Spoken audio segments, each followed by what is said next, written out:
વેરણ શેણ કરી આમાં કાંઈ ન રહ્યું જોત ખરા હાવ હાવ બધું ખરે હવે આ ક્યાં હાલે ને એવું થઈ ગયું હાવ આવી નુકસાની થઈ છે અંધી હવે વાડી આવીને એમાં કઈ દસ સુજે ને એવું થઈ ગયું છે અંધી માય બાપ ખેડૂત મૂંઝાણો છે જાય તો જાય ક્યાંથી સરકાર પાસે તો અપેક્ષા હોય જ બધાને પણ કાંઈ મળે તો થાય ને દર વખતે આની આ પોઝિશન હોય છે ખેતી પાકને પુષ્કળ પ્રમાણમાં નુકસાન છે ઘઉં ચણા જીરું પછી લસણ ડુંગળી એમાં પુષ્કળ પ્રમાણમાં નુકસાન છે ભારતના અર્થતંત્રની કરોડરજ્જુ એટલે કૃષિ, પરંતુ એ જ કૃષિ સતત કુદરતી આફતોનો માર હેઠળ આવી જાય તો દેશની આર્થિક વ્યવસ્થાને પણ સીધી અસર પડે એ સ્વાભાવિક છે.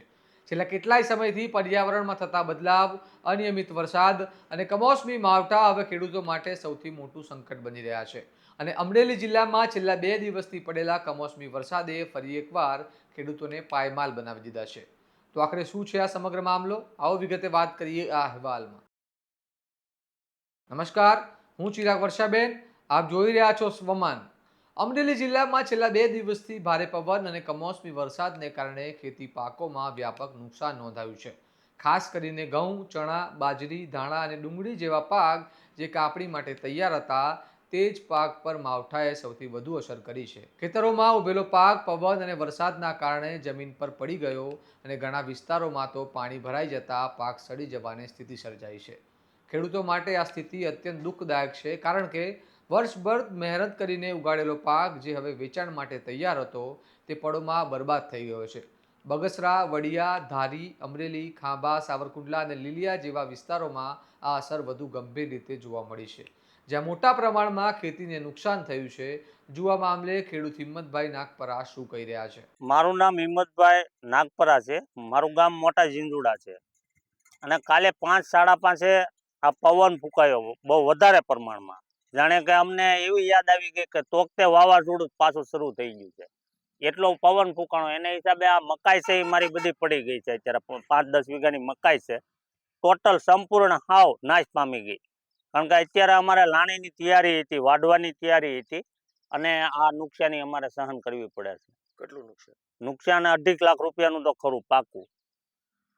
સરકાર પાસે અપેક્ષા સરકાર પાસે તો અપેક્ષા હોય જ બધાને પણ કાંઈ મળે તો થાય ને. દર વખતે આની આ પોઝિશન હોય છે. કારણ કે અમે ભૂલી નથી રહેતા તો વર્ષમાં એકવાર તો અમને આ માર પડે જ છે, હરેક ખેડૂતને, મારે એકને નહીં. સરકાર સહાય કરવી જોઈએ. સરકારે સહાય તો કરવી જોઈએ. ખેડૂતોનો સીધો આક્ષેપ છે કે દર વર્ષે કુદરતી આફતો આવે છે અને દર વર્ષે નુકસાન થાય છે, પરંતુ સમયસર સર્વે અને યોગ્ય વળતર મળતું નથી, જેના કારણે ખેડૂતોને આર્થિક રીતે ડબલ માર સહન કરવો પડે છે. હવે ફરી એકવાર ખેડૂતો સરકાર સામે આશાભરી નજરે જોઈ રહ્યા છે અને માંગ કરી રહ્યા છે કે તાત્કાલિક સર્વે કરીને યોગ્ય સહાય આપવામાં આવે. અન્ય એક ખેડૂત મુરજીભાઈ સોજિત્રા શું કહી રહ્યા છે તે પણ સાંભળીએ. અમારે ખેતીની એવી હાલત છે કે ઘઉં પાથરા પલળી ગયા છે, ચણાની ગાંહડી પલળી ગઈ છે, ધાણાના ઉપડા ઉડી ગયા છે, અને અત્યારે કલંજીનો પાક તૈયાર થયા હોય એવો છે વાઢવામાં, અને ડુંગળી અને એ બધું નુકસાન, તલની વાવેતર થાય, મગનું વાવેતર થાય છે, બધું ફેલ થાય. અત્યારે ખેડૂતને પારા નુકસાન થવાનું છે. અત્યારે ચોમાસામાં નુકસાન અત્યારે ઘઉં, ચણા અને ધાણા અને કલંજી. શું થયું છે ઘઉંમાં? ઘઉંમાં વરસાદ વર્યો કાલ સાંજે તો પલળી ગયા બહુ. અત્યારે જો હજી વરસાદ આવશે તો હાવ અમારે ઉગી જાય ઘઉં. ધાણાનો કલર વયો જાય, એના ભાવ ન આવે, અને ચણા હોતી ઉગી જાય. એટલે વરસાદ એવો બધો પડ્યો? હા, એવો બધો પડ્યો, પાણી આઈ ગયા. ઓપનર નથી આવે? ઓપલેન ક્યાંથી આવે એમ નથી. અત્યારે ગાળો છે અને એમનું છે, એમનું પીળું છે એમનું ખેતરની અંદર. હા, 2 દિવસ તો ટ્રેક્ટર આવે એમ જ નથી ખેતરની અંદર, એવો ગારો થઈ ગયો છે. હજી આજે વરસાદ આવે તો વધારે નુકસાન થાય. હાલની આ પરિસ્થિતિ જોતા એક વાત સ્પષ્ટ થાય છે કે ખેડૂતો હવે માત્ર કુદરત સામે નહીં પરંતુ સિસ્ટમ સામે પણ લડી રહ્યા છે. એક તરફ ચોમાસામાં પડેલા ભારે વરસાદથી પૂર જેવી સ્થિતિ સર્જાઈ હતી, ત્યારબાદ માવઠાએ પાકને નુકસાન કર્યું, અને હવે ઉનાળાની શરૂઆતમાં ફરી કમોસમી વરસાદે ખેડૂતોને ઝટકો આપ્યો છે. એટલે એક પછી એક આફતોનો સામનો કરવો પડી રહ્યો છે ખેડૂતોને.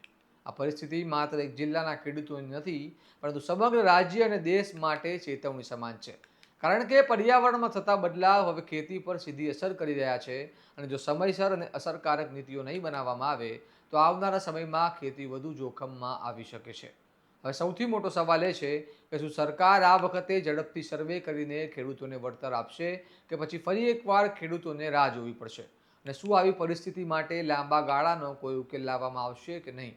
અંતે એક વાત વિચારવાની છે કે ખેડૂત બચશે તો જ દેશ બચશે, અને જો ખેડૂતોની હાલત આવી જ રહી તો તેની અસર આખા દેશને ભોગવવી પડી શકે છે.